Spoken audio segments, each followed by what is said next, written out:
안녕하세요. 오늘도 사연살롱을 찾아주셔서 감사합니다. 저는 얼마 전 제 배 아파서 나온 것도 아닌 애한테 시달리던 생활을 청산했던 사람입니다. 그 애는 바로 제 남편이에요. 남들은 농담 반 진담 반으로 남편더러 큰아들이라고 부르곤 하는데 저는 단 1%의 농담도 없이 남편을 아들 취급해왔어요. 농담 따위를 할 여유가 없을 정도로 골칫덩이인 애를 키우고 있었거든요. 심지어 남편은 저보다 한 살이 많은데도 말입니다. 그런 인간과 15년이나 결혼 생활을 해오면서 그간 얼마나 말도 안 되는 일들이 있었는지, 그리고 그 말도 안 되는 생활을 제가 어떻게 때려쳤는지 말씀드릴게요. 남편과 저는 애초에 일로 만나던 사이였어요. 제가 근무하고 있는 마트 유통회사에 일하던 남편이 자주 들렀거든요. 처음엔 저런 사람이 존재하는구나 정도로만 안면이 트여 있었는데 우연히 몇 번 대화를 했다가 서로 잘 통하는 면이 있다는 걸 알게 된 후로는 급속도로 사이가 가까워졌죠. 서로 결혼 정년기인 사이에 만났으니 연애부터 결혼까지 자연스럽게 이어졌고 양가 가족들과도 원만한 관계를 유지해왔어요. 저는 1남 1녀 중 첫째 딸이었고 남편은 3형제 중 막내였기에 같이 있다 보면 남편이 막내인 티가 많이 나곤 했는데요. 당시엔 늘 책임감이 강하고 피곤하게 사는 저랑은 달리 해맑고 긍정적인 남편이 좋아 보이기만 했네요. 하지만 그건 연애할 때나 좋은 거였지 결혼하고 나니 전혀 좋은 게 아니었더라고요. 저희가 아직 신혼일적 명절날 시댁에 다 같이 모였을 때였어요. 저는 정신없는 주방 한켠에서 끊임없이 전을 부치고 있었죠. 그런데 남편은 제 옆을 오가면서 땀을 뻘뻘 흘리고 있는 저한텐 눈길 한 번을 안 주고 전만 계속 집어먹더군요. 아주버님들은 무거운 걸 옮겨주기도 하고 형님들을 한 번씩 도와주시는데 남편은 TV에 정신이 팔려 낄낄거리거나 있고 말이에요. 저는 화가 나서 속이 부글거렸지만 식사가 마칠 때까지 티를 내진 않았는데요. 식사를 다 마친 후 디저트로 제가 배를 깎았는데 하필 그날따라 너무 과즙이 많은 배였는지 과즙이 눈에 튀고 만 거예요. 제가 본능적으로 얼굴을 찌푸렸는데 눈이 너무 따가워 표정 관리가 안 됐어요. 그런데 갑자기 옆에 있던 남편이 깔깔거리며 웃는 겁니다. 하하! 표정 엄청 웃기네. 결혼하더니 왜 이렇게 못생겨졌어? 저는 눈도 제대로 못 뜨고 있는데 남편은 그런 저를 보고 표정이 웃기다면서 한참을 웃더라고요. 둘째 형님이 얼른 제 손에서 배와 칼을 가져가시면서 걱정을 해주셨어요. 눈에 들어간 거 아니야? 얼른 가서 헹궈내 동서. 큰아가 TV장 첫 번째 서랍에 인공 눈물 있다. 그거 막내 좀 출연. 네 어머님. 동서 괜찮아? 시어머니와 두 형님 도움으로 저는 겨우 눈물 헹구고 다시 자리에 돌아왔어요. 주변 분들은 계속 절 걱정했는데 남편이란 놈은 아까 사진을 찍었어야 했다며 계속 실실 웃고만 있더군요. 결국 큰아주버님이 남편을 나무랐어요. 야, 이 철딱선이 없는 놈아.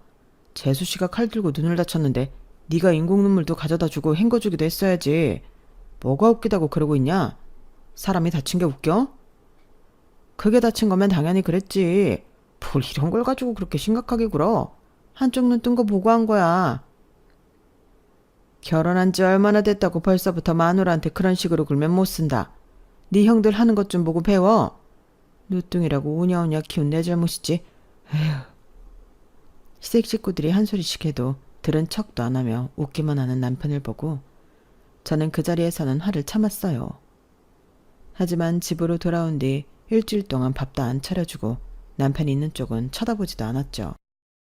남편은 처음엔 별것도 아닌 걸로 삐지냐며 시덥잖은 농담 따먹긴 하다가 제가 버럭 화를 내니 자기가 빠지더군요.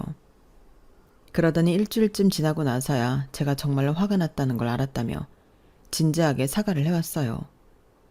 그래도 진지하게 사과하는 모습에 저는 그때는 넘어가 주었는데요. 얼마 지나지 않아 저는 임신을 하게 되었어요. 결혼한 지 1년도 되지 않아서 임신을 한 거였죠. 시댁에서도 친정에서도 모두가 진심으로 축하해 주었고 특히 두 아주버님과 형님은 예전에 쓰던 육아용품이라며 저희한테 이것저것 많은 것을 물려주었어요. 그 중에서는 육아에 대해 배울 수 있는 서적도 꽤 많았죠. 시어머니가 남편더러 임신한 마누라 시키지 말고 혼자 다차에 옮기라고 하니 남편은 무거운 육아 서적을 전부 골라내며 말하더군요. 아이, 이런 거 무겁기만 하지. 나는 이런 거 필요 없어. 형, 이거 다시 가져가. 까불지 말고 가져가라. 이거 열심히 봐도 잘할까 말까야. 애 키우는 게 쉬운 줄 알아? 어려울 건 또 뭐야. 애가 우는 건 똥오줌 쌌을 때, 배고플 때, 졸릴 때 셋 중 하나 아니야? 그거 세 개만 계속해주면 애 키우는 거야 뭐 금방이지. 그게 말처럼 쉬운 줄 아냐? 허튼 소리 말고 지금 시간 있을 때 배워놔. 남자 새끼가 이 정도 책도 못 들어서 그딴 소리는 아냐? 그렇다기보다는 참나. 알았어. 보긴 볼게. 진우, 너 건성으로 하지 말고 형들 말 좀 들어라. 네가 애를 잘못 키울수록 마누라 고생시키는 거다. 어? 내가 어려서부터 조카들 잘 놀아줬잖아. 걱정 붙들어 매엄마. 시어머니가 잔소리를 하셔도 남편은 천하태평이었죠. 집에 와서도 제가 육아서적을 같이 보자고 할 때마다 본인이 조카들을 얼마나 잘 봐줬는 줄 아나며 큰소리치다가 결국 또 몇 번 화를 낸 뒤에야 책 보는 신용을 했어요. 그렇게 큰소리 떵떵 치는 거에 반만큼이라도 했다면 저도 화를 내지 않았을 거예요. 하지만 남편은 매사에 스스로를 너무 과대평가하면서 놀라울 만큼 책임감도 없고 생각도 없었어요.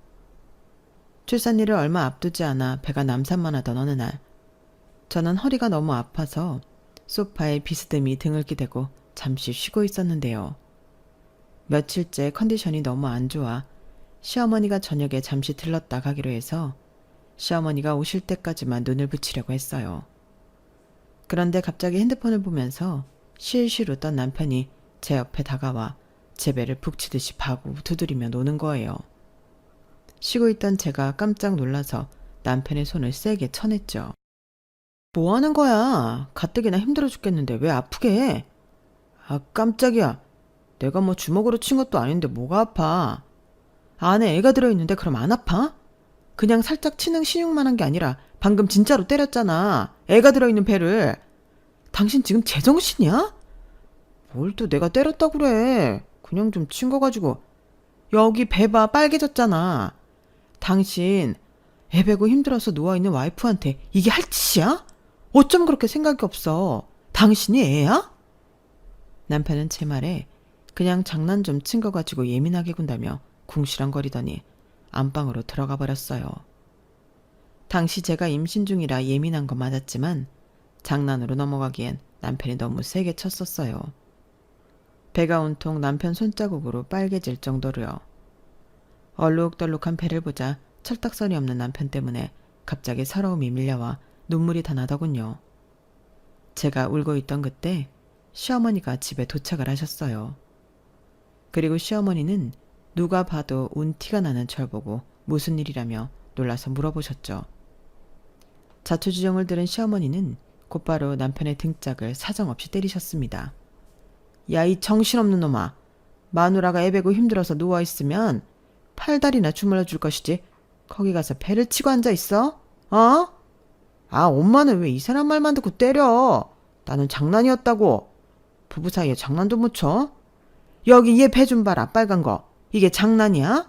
네 마누라랑 태어나지도 않은 애 때린 게 장난이냐고. 어쩜 이렇게 처리 안 될까? 다음 달에 애 아빠가 된다는 놈이 너 한 번만 더 이딴 짓 저지르게만 해봐. 어? 아, 알았다고. 알았어. 그만 좀 때려. 시어머니가 남편을 호되게 혼내시며 당장 저한테 사과하라고 호통을 치시자 남편은 겨우 저에게 미안하다고 사과를 했어요. 시어머니 덕분에 그날 일은 그대로 넘어갈 수 있었죠. 남편은 그 뒤로도 시댁 식구들에게 한동안 잔소리를 듣더니 출산 전까지는 제 주변에 오면 전보다 조심하는 모습을 보이긴 하더군요. 첫째를 출산한 뒤 저는 모든 어머니들이 그렇듯 몸을 풀자마자 눈코 뜰 새 없이 핏덩이를 키우느라 정신이 없었어요. 하지만 몇 개월도 되지 않아 또 임신을 하고 말았죠. 출산한 지 얼마 안 되어 바로 임신을 하자 이번엔 친정도 시댁도 모두 축하보단 걱정을 먼저 하시더군요. 저 역시 눈만 깜깜하기 마찬가지였죠. 하지만 이미 생긴 아이인 걸 어쩌겠어요. 저는 첫째 돌잔치를 치르자마자 둘째를 출산했고 갓난아이 둘을 키우느라 직장도 포기할 수밖에 없었습니다. 다행히 시어머니와 친정엄마가 많이 도와주셔서 애 둘을 키울 수 있었는데요. 두 분과 달리 남편은 애가 생기기 전과 다름없이 집안일이나 육아는 나 몰라라 하고 살고 있었어요. 하루는 친정엄마와 둘이 하루 종일 애를 돌보는데 남편이 평소보다 이른 시간에 집에 들어온 겁니다. 왜 이렇게 일찍 들어왔어? 아, 오늘 원래 대전에 다녀오려고 했었는데 날짜가 다음 주로 변경됐어. 원래 오늘 일정 그거 하나였는데 갑자기 시간이 붕 떠버려서 그냥 PC방에서 게임 좀 하다가 들어온 거야. 남편의 말에 저희 엄마가 눈빛이 매서워지셨죠.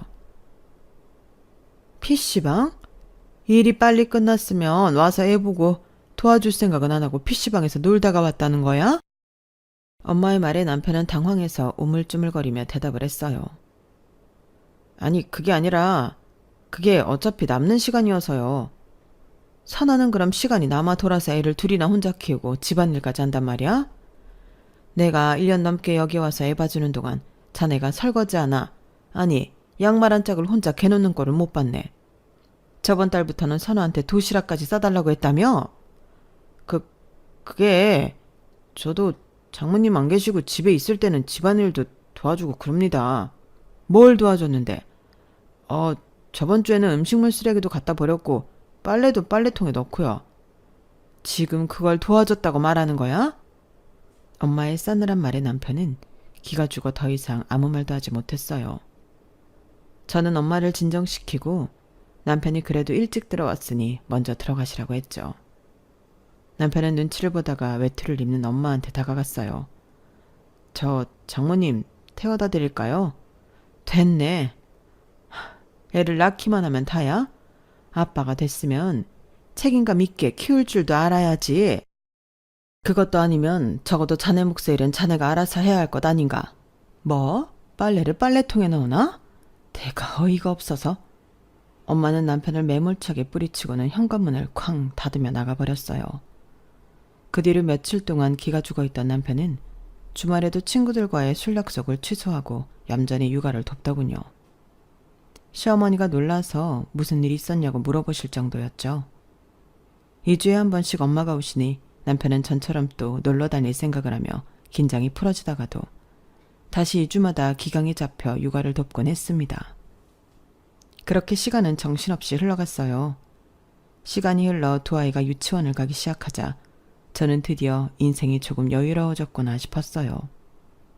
그동안 부족했던 잠도 많이 자고 미뤄두기만 했던 대청소도 했죠.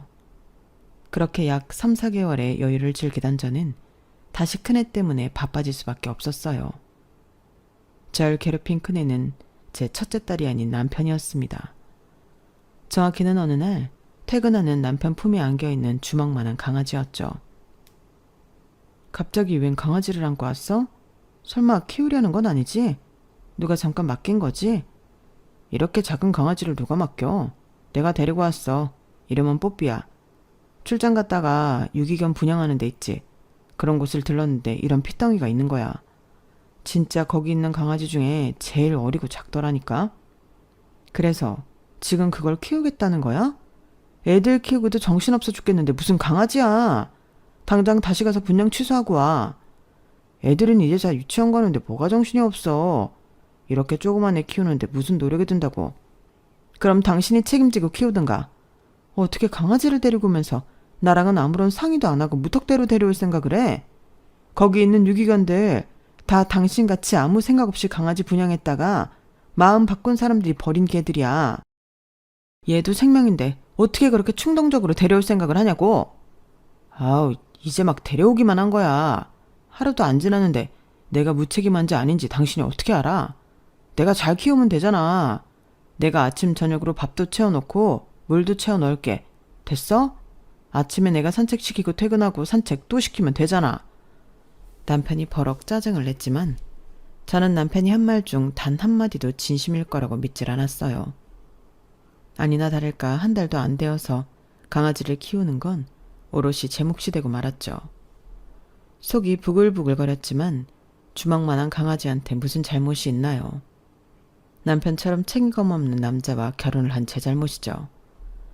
제가 강아지 배변 훈련을 키우고 아프면 병원에 데려가고 약을 먹이려고 씨름하는 동안 남편은 강아지 배변 패드 한 번도 갈지 않으면서 강아지랑 사진을 찍거나 자기 심심할 때만 산책을 하는 등 본인 편한 것만 골라서 해댔습니다. 1년 넘게 그렇게 지내던 어느 날 아이들 육아 스트레스와 강아지 육아 스트레스가 한 번에 몰려온 저는 결국 남편에게 뽀삐의 배변 패드를 집어 던져버렸고 그 뒤로 남편은 본인 용돈으로 강아지 유치원을 등록하고 강아지를 맡기게 되었어요. 그렇게 세월이 또 지났어요. 저희 아이들이 초등학생이 될 정도로 다 큰 뒤로는 애들이 어찌나 싸우던지요. 연년생인데다가 남매이다 보니까 하루가 멀다 하고 절 찾더군요. 누나가 혹은 동생이 이런저런 짓을 저질렀다고 고자질한다고요. 남편에게 대신 애들 중재 좀 해달라고 하면 남편은 소파에 드러누워 배나 긁으면서 이딴 소리를 해댔죠. 애들 혼내는 건 당신 몫이잖아. 괜히 내가 혼냈다가 애들이 나 싫어하면 어떡해? 그런 건 당신이 해. 결국 애들이 크면 다시 일을 시작해야겠다고 마음을 먹었던 저는 전혀 여유가 생기지 않았고 다시 일하는 건 포기할 수밖에 없었어요. 게다가 시어머니가 허리 디스크 수술을 하시면서 시어머니까지 챙기다 보니 시간이 늘 빠듯했어요. 두 형님도 물론 자주 시댁에 와서 시어머니를 도와드리긴 했지만 가장 가까운 곳에 사는 제가 아무래도 매일 같이 갈 수밖에 없었죠. 몸이 더 고대진 것은 사실이지만 사실 전 시어머니 간병이 하나도 힘들지 않았어요. 시어머니가 심각한 질병에 걸리신 거면 또 모를까. 그냥 거동이 불편하신 정도였으니까요. 며느리인 제가 도와드리는 건 당연한 거라고 생각을 했고 시어머니와 사이도 좋으니 고생한다는 느낌은 하나도 없었죠. 어머니, 저번에 미역국 말씀하셔서 제가 좀 많이 끓여놨어요. 이거 이따 저녁에 냉장고에 넣고 갈 테니까 조금씩 데워서 드세요. 그리고 약이 좀 많이 남아있던데 꼬박꼬박 드시고요. 제가 약 드시는 시간 맞춰서 문자 보내드릴게요. 아, 그리고 금요일 날요. 병원 가기 전에 저랑 같이 점심 드실까요? 제가 좀 일찍 올게요.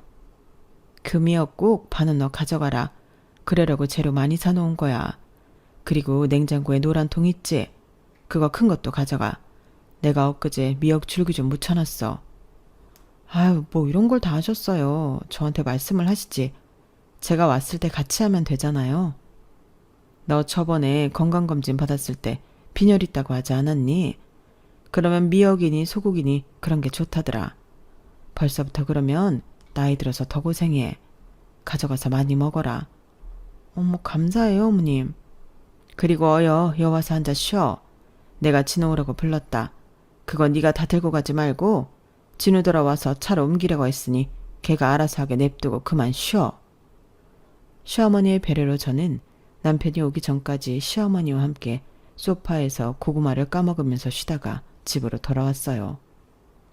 그런 일들이 잦았죠. 시어머니가 절 이렇게나 챙겨주시니 저는 사실 다른 집 며느리랑 달리 시댁에 가는 게 싫지가 않았어요. 시어머니가 수술 부위가 다 낫고 저와 산책도 자주 하며 어느 정도 체력도 다시 생기셨을 땐 저는 헬스장을 끊어들였답니다. 거기서 개인 트레이너와 함께 운동을 시작하신 뒤로 시어머니는 허리 아픈 게 점점 더 나아진다며 많이 고마워하셨어요. 그리고 그때쯤 저희 친정 아빠가 칠순 생신을 맞이하게 되었어요. 저와 동생은 친정 근처 고급 한식당 2층을 빌려 칠순잔치를 열기로 했어요. 마침 친정엄마와 친한 집사님이 운영하시는 한식당이었기에 장소를 비교적 쉽게 구할 수가 있었죠. 모이는 인원이 많았기에 장소부터 빨리 정한 뒤 나머지 세세한 걸 결정하기로 한 거였어요. 평소 저희 친정엄마랑 사이가 좋았던 시어머니도 칠순잔치에 오고 싶다고 하셨고 마침 그 주에 일정이 비어있던 큰 아주버님이 같이 와주신다고 하셨습니다. 그렇게 아빠 칠순 생신 2달 전에 모든 걸 준비할 수가 있었어요. 그 과정에서 저는 당연히 남편에게도 날짜와 장소를 알려주었는데요. 저희 아이들마저 그 주 주말에는 친구들과 약속을 잡지 않았을 정도로 온 가족이 그날을 알고 있었어요. 그런데 칠순 잔치를 고작 3일 앞둔 날 저녁이었습니다. 제가 남편에게 칠순잔치 때 입을 옷과 신발을 미리 준비해 주었을 때였어요. 당신 여기 옷 이거 다려놨어. 위에 남방은 안에 흰 티 받쳐서 입고 바지 입을 때 벨트는 이거로 해. 알았지? 옷걸이에 같이 걸어 놓을 테니까. 그리고 신발 새로 세탁한 거 있거든? 신발장 맨 위에 놔뒀어. 그거 신으면 돼. 내가 토요일 날 다시 얘기해 줄게. 왜? 그렇게 입으면 불편한데? 그럼 아빠 칠순인데 평소처럼 아무렇게나 입고 갈 거야? 조금 불편하더라도 그냥 이렇게 입어. 이게 제일 깔끔하니까. 장인어른 칠순? 거기에 나도 가? 그럼 당연히 당신도 가는 거지. 안 갈 생각이었어? 어머님이랑 큰아주버님도 오시는데 무슨 말도 안 되는 질문을 하고 있어. 그 컵 다 썼으면 얼른 싱크대에 갖다 놔. 나 이번 주 토요일 날 시간 안 돼. 뽀삐 유치원 가야 돼. 저는 순간 제가 뭘 잘못 들은 줄 알고 남편을 빤히 쳐다봤어요. 그런데 남편도 절 그저 빤히 쳐다보고 있더군요.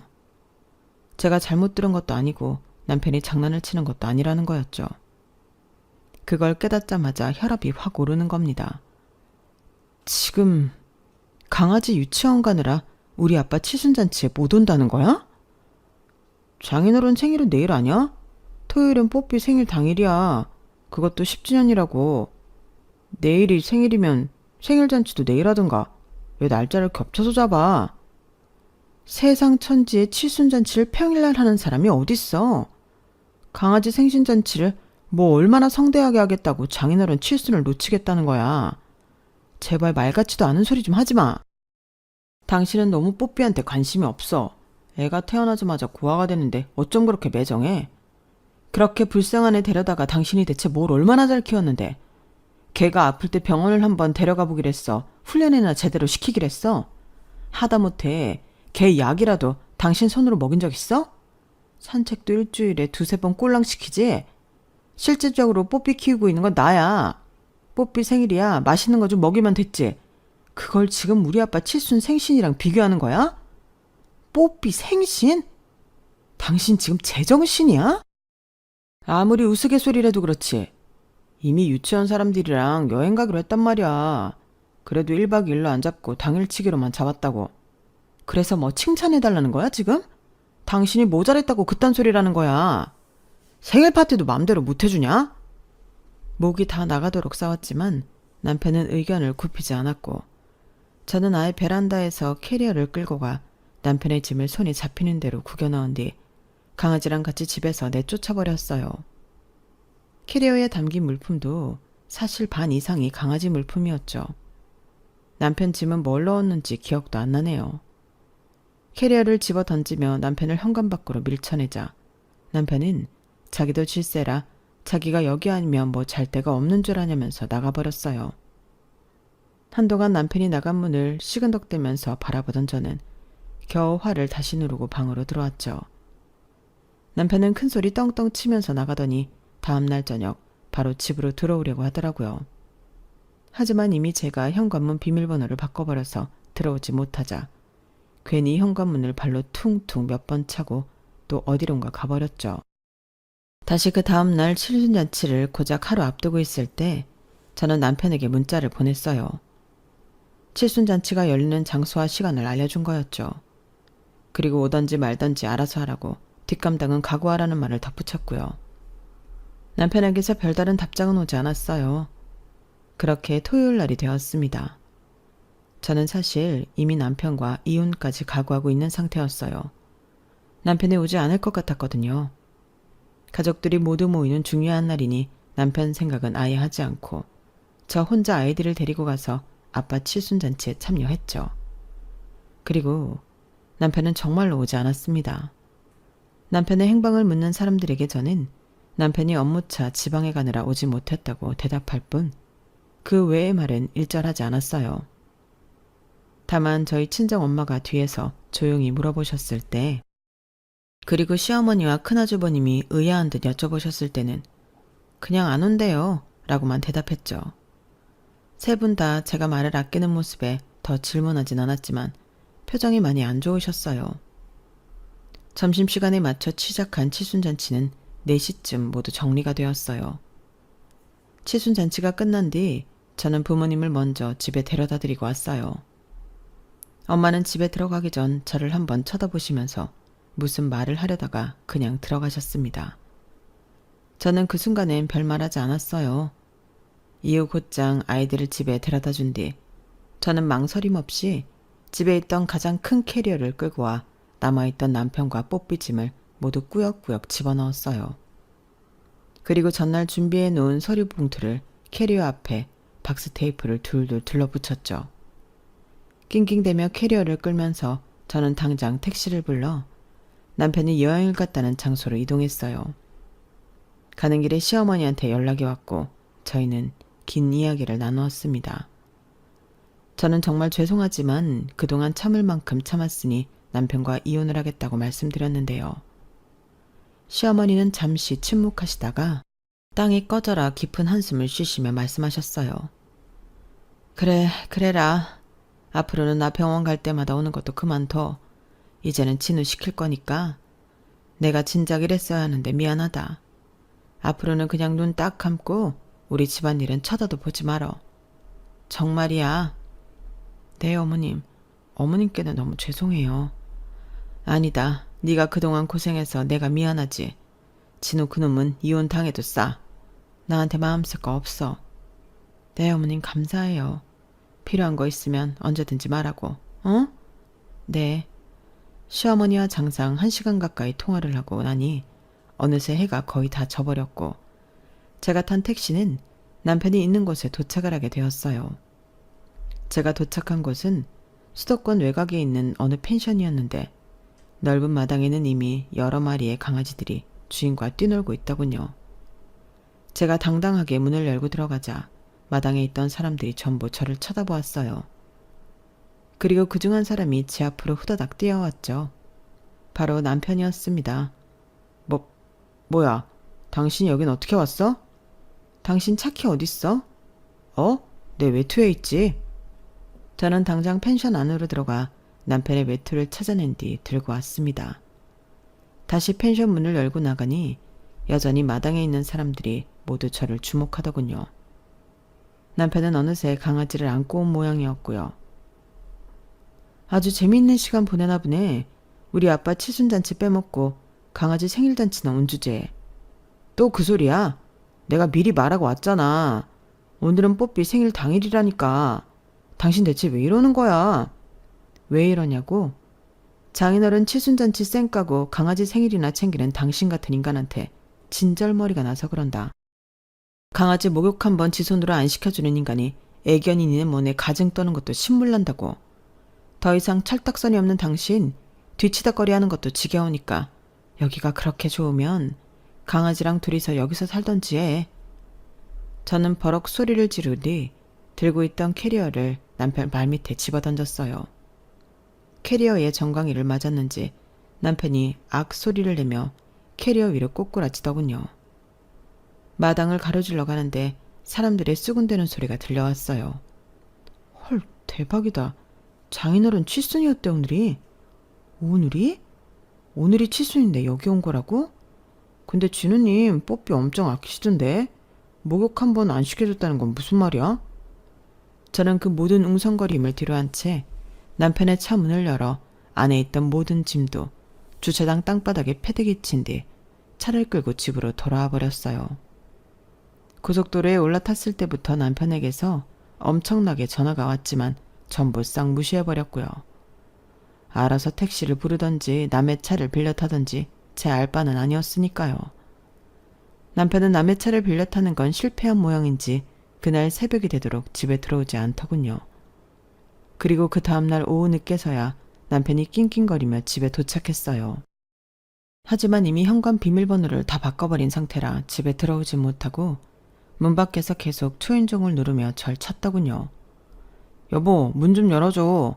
당신 집에 있는 거 다 알아. 당신 진짜 왜 이래? 저는 인터폰을 통해 대꾸했어요. 캐리어에 붙은 서류에 도장 찍었어? 무슨 도장? 이 이혼 서류에 도장 찍으라고? 미쳤어? 미친 건 당신이지. 그 나이 먹어서 해야 할 일은 하나도 안 하고 지 좋은 일만 하고 다니는 정신 나간 인간이잖아 당신. 일단 문 좀 열어. 들어가서 얘기하자. 웃기시네. 이 집 4명인 거 몰라? 우리 부모님이 4명이로 마련해 주신 거잖아. 당신이 잘 공간은 없으니까 꺼져. 아, 그럼 나는 어디로 가라고? 남편은 문 앞에서 한참을 징징대다가 결국 짐을 다시 들고 어디론가 사라졌어요. 나중에 알고 보니 시댁에 갔다고 하더군요. 그때 시댁엔 아주버님들과 시어머니가 남편을 단단히 벼르고 있었어요. 남편이 도착하자 세 분은 진작 이랬어야 했다고 후회하시면서 남편을 호되게 혼내기 시작했다고 하더군요. 큰형님이 얘기한 바에 따르면 세 분은 그동안 남편이 잘못한 행동을 구구절절히 읊으면서 어떻게 그딴 식으로 행동해놓고 장인어른 칠순잔치도 안 갈 수 있냐며 앞으로 남편이 버르장머리를 고치지 않으면 절연하겠다고 하셨다고 해요. 그리고 길바닥에서 자든지 말든지 알아서 하라며 남편을 그대로 다시 쫓아냈다더군요. 남편이 그러고 있을 동안 저는 아이들을 친정에 맡기고 와서 본격적인 이혼을 준비하고 있었는데요. 밤 늦게 시댁에서 쫓겨난 뒤 저희 집 앞으로 돌아온 남편이 밤새 문 밖에서 미안하다고 빌고 또 빌더군요. 하지만 저는 밤새 그러도록 내버려 두었어요. 아침에 문을 열어보니 남편이 짐들을 한켠에 모아두고 뽀삐를 아는 채 잠이 들어 있더군요. 현관문이 열리는 소리에 남편이 깨더니 후다닥 저에게 사과를 해왔어요. 여보, 내가 정말 미안해. 화 많이 났지? 내가 앞으로는 장인어른 생일은 정말 칼같이 지킬게. 장모님 생일도. 됐어, 일어나. 법원 가야지. 법원? 당신 진짜로 나랑 이혼하게? 내가 미안하다고 했잖아. 나는 됐다고 했잖아. 얼른 안 일어나? 여보, 내가 진짜 미안해. 아, 진짜 한 번만 더 기회를 줘. 아니, 당신이 이렇게 이혼하면 우리 애들은 어떡해? 어? 아니, 결혼 생활을 10년 넘게 해놓고 뭐 이렇게 갑자기 이혼을 해. 애들 생각해서라도 이러면 안 되잖아. 애들은 나 따라온대. 뭐? 애들은 당신 안 따라가고 나 따라온다고. 아니, 왜? 내가 애들이랑 얼마나 친한데. 아니, 그게 아니라 우리 이혼하지 말자. 어? 내가 뭐 당신이 시키는 거 다 할게. 정말이야. 시키는 걸 다 한다고? 그래, 진짜 시키는 거 다 할게. 뭐부터 해? 뽀삐 샤워부터 시켜? 당장 우리 아빠한테 무릎 꿇고 사과부터 해. 그래야지. 내가 싹싹 빌게. 지금 바로 가? 알아서 와. 난 차 타고 갈 테니까. 저는 그 말을 끝으로 널브러진 남편을 두고 혼자 차를 타고 친정 부모님 댁에 왔어요. 그리고 부모님께 그제서야 그동안의 일을 설명드렸죠. 사실 그때도 실제 벌어진 일보다 훨씬 순화시켜서 말씀을 드리긴 했어요. 방 안에 아이들이 있는데 너무 화를 내실까 봐요. 하지만 그럼에도 친정 부모님은 어마어마하게 화가 나셨어요. 2시간 조금 넘게 지나고 남편이 도착했을 때 저희 아빠는 당장 문을 열고 나가셨어요. 그리고 남편의 얼굴에 소금 바가지를 그대로 세게 뿌려버리셨죠. 엄마도 같이 나가셔서 아빠랑 똑같이 소금을 뿌리셨어요. 아따가 죄송합니다. 장인어른, 제가 잘못했습니다. 소금을 맞고 잠시 휘청이던 남편은 후다닥 무릎부터 꿇었어요. 그리고 저에게 말했던 대로 싹싹 빌기 시작했죠. 하지만 저희 부모님의 화는 풀리지 않았어요. 내 딸을 이렇게 몸고생 마음고생 시켜놓고 미안하다 한마디만 다야? 자네 같으면 서연이 동현이 괴롭힌 애가 미안하다 한마디 하면 오냐 그래 알았다 할 텐가? 아니요, 제가 정말 잘못했습니다. 나는 자네가 애 둘 키우면서 집안일 손 하나 까딱 안 할 때부터 아주 눈여겨봤네. 자네같이 게으르고 무책임하고 이기적인 인간은 평생 뭘 잘못했는지 모르고 사는 인간이야. 아닙니다, 장모님. 제가 앞으로 정말 잘하겠습니다. 됐네. 선엄마, 들어가. 무릎을 꿇던 말던 어차피 이혼하면 남남 아닌가. 그냥 들어가자고. 그러자 남편이 다급하게 저희 아빠 엄마의 바지 밑단을 붙잡았어요. 장인어른, 장모님, 제가 정말로 잘못했습니다. 저 와이프랑 애들 없으면 혼자서는 못 살아요. 제가 뭘 하면 용서해 주실 건가요? 제가 뭐든 하겠습니다. 이거 안 놔? 제발 용서해 주세요. 제가 정말 뭐든지 할게요. 아빠는 남편에게 잡힌 발을 털면서 남편의 손을 떼어내려 했지만 엄마는 그런 남편을 가만히 쳐다보셨어요. 그러더니 낮은 목소리로 입을 여셨죠. 자네는 지금 이대로 돌려보내면 똑같은 잘못을 저지를 게 뻔하네. 앞으로 일주일 동안 매일 퇴근하고 나면 자네 집이 아닌 우리 집으로 오게. 내가 자네를 고쳐 쓸 수 있는지 한번 테스트해 볼 테니까. 예? 아, 네네. 그렇게 할게요. 선아, 나와봐라. 그동안 현관 바로 앞에서 이 모습을 보고 있던 저는 엄마의 부름에 얼른 엄마 옆으로 갔어요. 그러자 엄마는 절 보시면서 이렇게 물어보셨어요. 너 지금 당장 이혼할래? 아니면 네 남편 한번 고쳐 써볼래? 당신 진짜 고쳐줄 수 있어? 다 할 수 있어. 내가 하라는 대로 할게. 무조건 알겠다고 대답하는 남편을 보다가 저는 엄마한테 고쳐 써보겠다고 대답을 했어요. 그리고 남편은 정말로 그날 이후 일주일 동안 저희 친정 부모님 집에서 지냈답니다. 소식을 들은 시어머니는 저희 친정 엄마한테 전화를 하셨다고 해요. 한우 선물 세트를 보내시면서 이런 불상사를 일으켜 너무 죄송하다고 사과를 하셨다더군요. 친정 부모님과 함께한 일주일이 지나고 나서 남편은 저희 집으로 온 게 아니라 다시 시어머니 댁에 불려갔습니다. 이 녀석은 일주일 가지고는 택도 없어. 아예 습관 자체를 고쳐놔야 돼. 우리가 최소 석 달은 더 교육시킬 테니 조금만 더 기다려다오. 시어머니의 연락을 받은 저는 남편을 좀 더 기다리게 되었죠. 시어머니와 두 아주버님은 정말로 3개월 동안 남편이 퇴근할 때마다 시어머니 댁, 큰아주버님 댁, 작은아주버님 댁을 전부 돌아다니면서 집안일을 하게 시켰어요. 그리고 집안일이 끝나면 저희 집으로 같이 오셔서 저희 집안일까지 마치고 뽀삐 샤워나 뽀삐 집 청소까지 시키고 돌아가시곤 하셨죠. 어차피 집에만 있던 제가 집안일을 하려고 하면 꼭 따로 전화가 오곤 했어요. 동서, 우리 남편이 오늘 절대 빨래 미리 개놓지 말래. 이따가 서방님 데려가서 시키겠다고. 그리고 저녁도 하지 말고 오늘 우리 집에서 제육을 좀 볶을 거거든. 그거 이따 가져갈 거니까 아무것도 하지 말고 있어. 알았지? 지난번처럼 괜히 우리 남편까지 대접한다고 뭐 하지 말고. 이렇게 신신당부를 하셔서 정말로 저는 3개월 동안 아무것도 손대지 않았죠. 그렇게 남편만 바쁜 3개월이 지나고 드디어 남편은 저희 집으로 온전히 돌아왔어요. 저는 남편이 돌아온 날 식탁에 남편을 불러다 앉혔죠. 자, 우리 이혼 서류야. 왜 또 이혼 얘기를 해요, 여보. 나 정말 많이 달라졌어. 진짜야. 나 이제 막 집에 제대로 붙어있게 됐는데 바로 이혼하자는 거야? 그럼 앞으로 이전처럼 돌아가지 않고 계속해서 책임감 있게 살 수 있어? 내가 그동안 너무 오랜 세월 철없이 살아서 당신이 잘못 믿고 있는 거 알아. 그런데 정말 한번 지켜봐봐. 내가 앞으로는 전처럼 행동하는 일 없을 거야. 정말이야. 사실 그동안 우리 애들이랑도 얘기를 몇 번 했어. 내가 연락했거든. 그런데 애들이 하나같이 다 내 잘못이라고 당신 편만 들더라고. 차연이 동현이 둘 다 내가 잘못했대. 애들까지 나한테 그렇게 말하는 거 보니까 내가 그동안 당신한테 얼마나 못나게 굴었는지 알겠더라고. 앞으로 애들한테도 당신한테도 못난 모습 안 보이고 살게. 정말 다른 모습 보여줄게. 나 한 번만 믿어줘.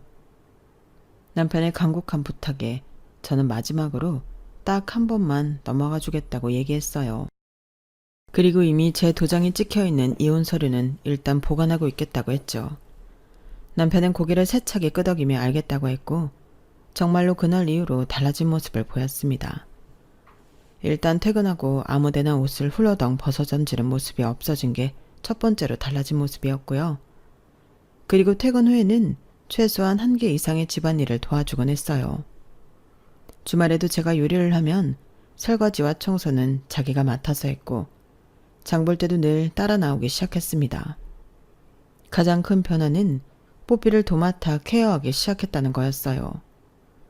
강아지 유치원을 다른 곳으로 옮기게 되었는데 남편 말로는 제가 캐리어를 집어 던지는 걸 본 이후로 유치원 사람들이 본인에게 말을 안 걸고 뒤에서 쑥덕거리기만 한다더라고요. 몇몇 아주머니는 티나게 혀를 차면서 질 나쁜 견주라고 혼잣말하다 흉을 보셨다더군요. 남한테 욕먹는 건 또 싫어하는 남편은 그 일 이후로 주눅이 들어 그 유치원은 못 가겠다고 자리를 옮긴 것이었죠. 저는 이 모든 변화가 언제까지 갈지 몰라 늘 마음속으로는 이혼 서류를 떠올리며 남편의 달라진 모습을 지켜보았습니다. 그렇게 지낸 지 이제 1년이 조금 넘었네요. 다른 건 몰라도 제가 남편을 제 자식처럼 챙기는 일은 그 1년 동안 없었어요. 드디어 그 지긋지긋하던 큰 아이와 이별을 하게 된 것이죠. 반년 전만 해도 저는 계속해서 달라진 남편을 믿지 못하고 경계심을 풀지 않으려고 했는데 지금은 저도 모르게 경계심이 많이 풀어졌어요. 남편과의 사이도 점점 더 좋아지는 중이고요. 이렇게 가정의 평화를 이룬 데에는 절 아껴주고 제 편을 들어준 다른 가족들의 힘이 컸다고 생각해요. 앞으로는 남편과 함께 다른 가족분들께 이 은혜를 갚아 나가며 살아가려고요. 앞으로 저희 가족에게 지금처럼 평화롭고 행복한 날들만 가득하길 바랄 뿐입니다. 여기까지 제 이야기를 들어주신 분들의 가정도 늘 평화롭길 바랍니다. 이야기를 들어주셔서 감사합니다. 여러분, 사연 댓글에 응원과 현명한 조언 부탁드려요. 좋아요와 구독은 저에게 큰 힘이 됩니다. 오늘도 좋은 일 가득하세요.